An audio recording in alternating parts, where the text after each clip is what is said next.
Sup, ghosties? This is my ghosty. Okay, so I wasn't shouting in my last one, which I ended up deleting because I was being a bit too loud and I'm a bit blushy. Anyway, so chapter review. Gonna start doing these now because not anyone else do chapter reviews about how they end up feeling at the end of the chapter, and to be honest, I'll be your first. I'm not guaranteed if there's going to be spoilers I'll be saying because I normally look back into the videos and see if I say anything spoilerish and then put up a warning, because right now I just can't be asked cutting and then deleting and then cutting and then deleting. Anyway, so very disappointed with chapter 19. Very, very disappointing. Like, to the point where, you're putting your mind into everything that's been said and you're just looking forward to the future stages, and then you have to think about, oh god, there's a crafting stage, you have to wait for a couple of days for that, and then boom, you're done with it, and then you're going into the story again, and then another crafting stage, and then you're into, the whole gist.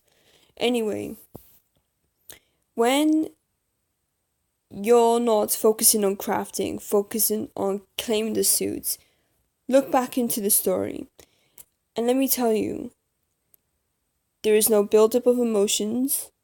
Everything's just rushed within character coming into the scenes. There is no build-up. There is nothing. There is also that moment where Bobo was saying goodbye, even though we all should know that by now because of Time Palace. But I'm not going to say, but many players don't even know that. No. Nikki and Momo both said they miss Bobo in Time Palace if you read the story, which you should have, because you wouldn't even care about what happened. But anyway, don't come at me. When Bobo left, it didn't even have emotion. It didn't even have a build-up. It didn't even have anything. It was just all empty. Now, if you were going towards a character you traveled through chapter 19 to chapter 1, chapter 1 to chapter 19, you would actually feel wow, you lost a friend. But no, she just left at night with tears in her eyes, and the only one that killed the mood was that only one, Momo. Why not Nikki? Because then again, there was a good opportunity to actually build up emotion between Bobo and Nikki, but no, it has to be Momo. Why did you pick the cat? Why not Kimmy? Why not Nikki? But Momo? Momo. Why? Nikki would be a good opportunity for building up those emotions, for having good memories with Bobo. Seeing how Nikki would feel if her friend lost. Well, not lost, but wanting, some time away from them. You would see Nikki breaking possibly down. You would see Nikki, hugging Kimmy for the first time. You see Nikki being super emotional with Momo. You would actually see so many opportunities between what Nikki's feeling between the scenes of saying goodbye to Bobo. But no, she had to go at night with tears in her eyes, and Momo has to be the one waking up. Disappointed. No.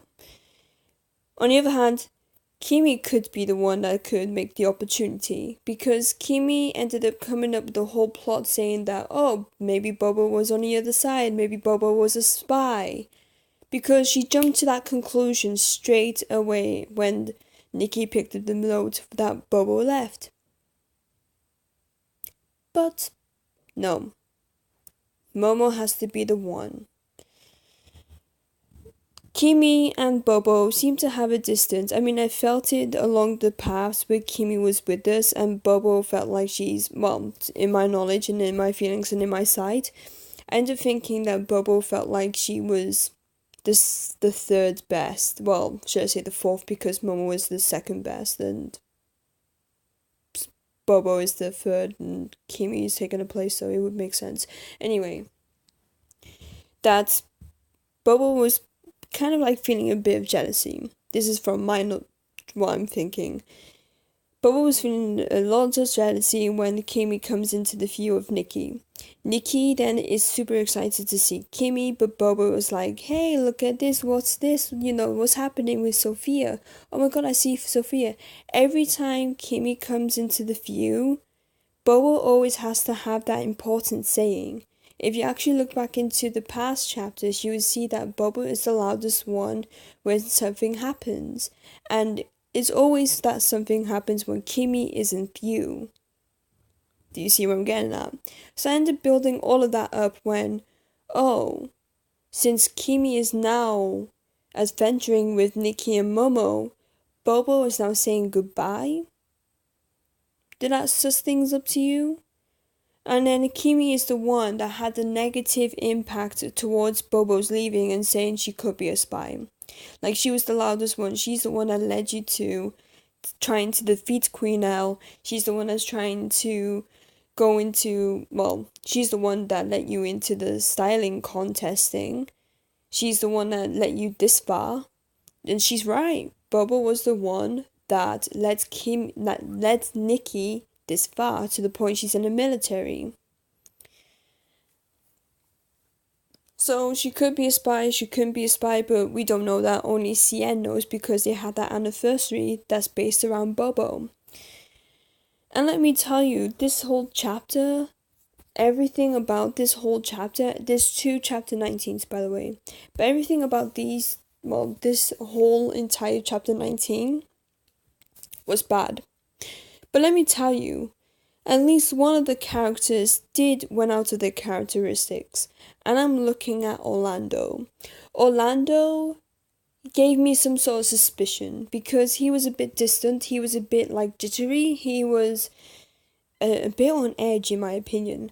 Like, he's always around Nikki and Kimmy and Bobo and Momo, and every time he's around them, he's the one that's like acting very nervous. We don't see that a lot from Orlando in the past chapters, but this chapter we see him like getting off character.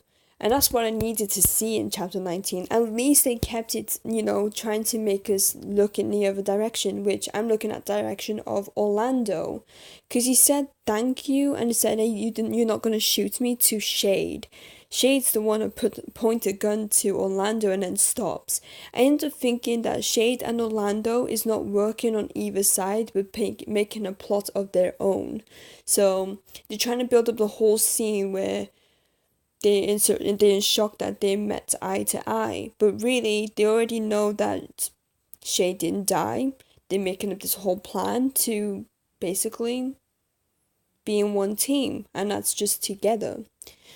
That's just how I felt the whole thing through with chapter 19, with Orlando disappearing, which is bizarre.